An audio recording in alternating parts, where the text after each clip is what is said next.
Los medios occidentales mienten, tergiversan y manipulan, o en el mejor de los casos ocultan la información más relevante. Así que aquí estamos nosotros, un día más con esta nueva entrega de Desmintiendo la propaganda occidental. Unos de los sucesos más relevantes están ocurriendo a día de hoy en África. Como bien sabemos, hace poco en el continente africano se produjo un golpe de estado en Níger, donde pues Francia tenía una gran influencia y ahora parece que no le va a quedar tanta, puesto que en Níger ya han dicho que van a parar los suministros tanto de oro como de uranio a dicho país. El 40%, entre el 35 y el 40% de todo el uranio que Francia requiere para sus centrales nucleares lo obtenía directamente de Níger. Y aquí viene lo interesante: los países occidentales, a través de esos países africanos a los cuales todavía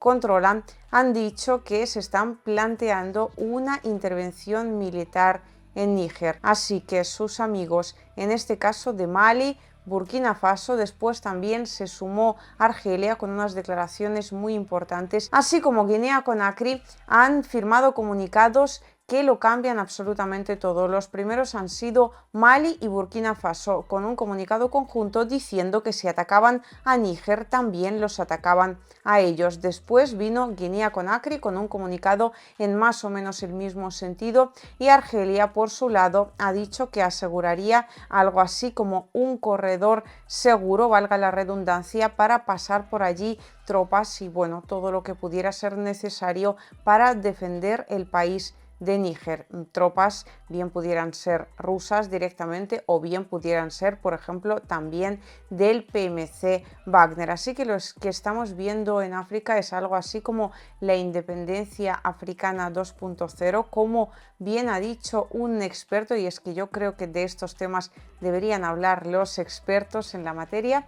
Así que muy pronto, espero que esta misma semana, trataré de organizaros una charla con el mayor experto desde mi punto de vista en todo lo que se refiere al continente africano, y allí pues hablaremos más en profundidad de este tema en particular. Y siguiendo con los asuntos geopolíticos, habría que decir que los dirigentes polacos no van a ganar para antidepresivos. Ya hemos visto esa absoluta histeria polaca relativa a la reciente mudanza del PMC Wagner a Bielorrusia. Pues bien, Polonia es uno de esos países que ya no sabe qué hacer exactamente para terminar de enfrentar a Rusia, o bueno, algún aliado muy cercano de Rusia, al que Rusia tendría que defender porque tiene firmados con él tratados que así lo establecen.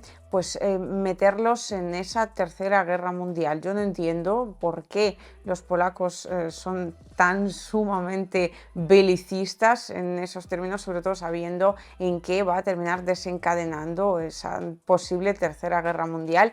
Pero sea como fuere, recordemos esos 2 misiles ucranianos que en su momento cayeron en territorio polaco y desde Polonia fueron los primeros en asegurar que por supuestísimo se trataba de misiles rusos, en lo cual al final pues terminó obviamente no siendo verdad, pero ahí estaban los polacos en primera fila diciendo que había que ir directamente a la guerra. Al final pues la OTAN les terminó parando los pies y ahora vemos otro episodio parecido, y es que resulta que el PMC Wagner y el ejército bielorruso pues estaban realizando unas maniobras con unos helicópteros que, según dice Polonia, han cruzado el espacio aéreo polaco, se han adentrado nada más y nada menos que 3 kilómetros en profundidad. Eso sí, los helicópteros en cuestión volaban tan sumamente bajo que en teoría los radares polacos no los podían haber detectado, y de hecho no se sabe exactamente si los terminaron detectando o no.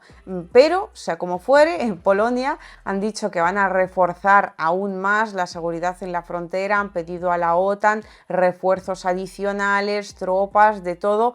Es decir, seguimos viviendo la misma histeria belicista por parte de Polonia, que no sabemos exactamente a dónde nos va a llevar, pero sea como fuere, Polonia es una muy buena compañera de Ucrania, país que a todo esto algunos analistas dicen que al final terminará formando parte, aunque sea parcialmente, ¿no?, su parte occidental de Polonia, puesto que, bueno, pues Ucrania dejará sencillamente de existir. Y en este sentido se ha expresado recientemente yo diría que el político ruso más polémico. De vez en cuando hablamos aquí de sus declaraciones y si bien las declaraciones resultan bastante fuertes y ahora vamos a comentarlas, lo cierto es que detrás tienen una línea argumentativa pues casi tan fuerte como las mismas palabras que utiliza Dmitry Medvedev para describirla. Y es que lo que quiere decir Dmitry Medvedev con este mensaje un tanto polémico en realidad no es nada que no se haya comentado ya por multitud de expertos.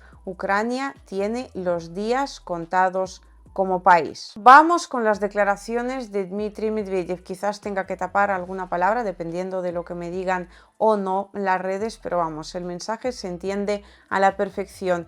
Qué gratificante es que el cadáver putrefacto de Ucrania esté encabezado por imbéciles, los mercachifles corruptos y los payasos drogados que adoran a sus amos en el extranjero. Qué ventajoso es que estos imbéciles hayan ideado una fórmula de paz inviable y echando espuma por la boca rechacen todas las demás variantes de negociación. Qué suerte que el payaso loco firmó su papelito prohibiendo cualquier diálogo con nuestro país. Todo eso permitirá a Rusia poner fin a lo que ha comenzado en la operación militar especial, hasta el final del régimen de Bandera, por el fin de la ideología neonazi y por la retribución a los judíos de Kiev que han destruido masas de sus propios ciudadanos por el dinero robado a Occidente. Que arda la tierra bajo sus pies.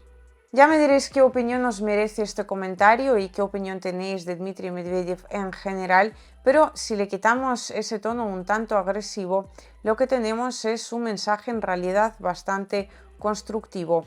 Es decir, Ucrania a día de hoy, como se está oponiendo a negociar directamente con Rusia, está intentando montar mesas de diálogo, que si con Arabia Saudita, que si con Dios sabe quién. Ellos tienen como su propio mapa de lo que serían unas buenas negociaciones de paz, donde recuperan el 100% del territorio, incluida la península de Crimea, casi que llegan hasta Moscú.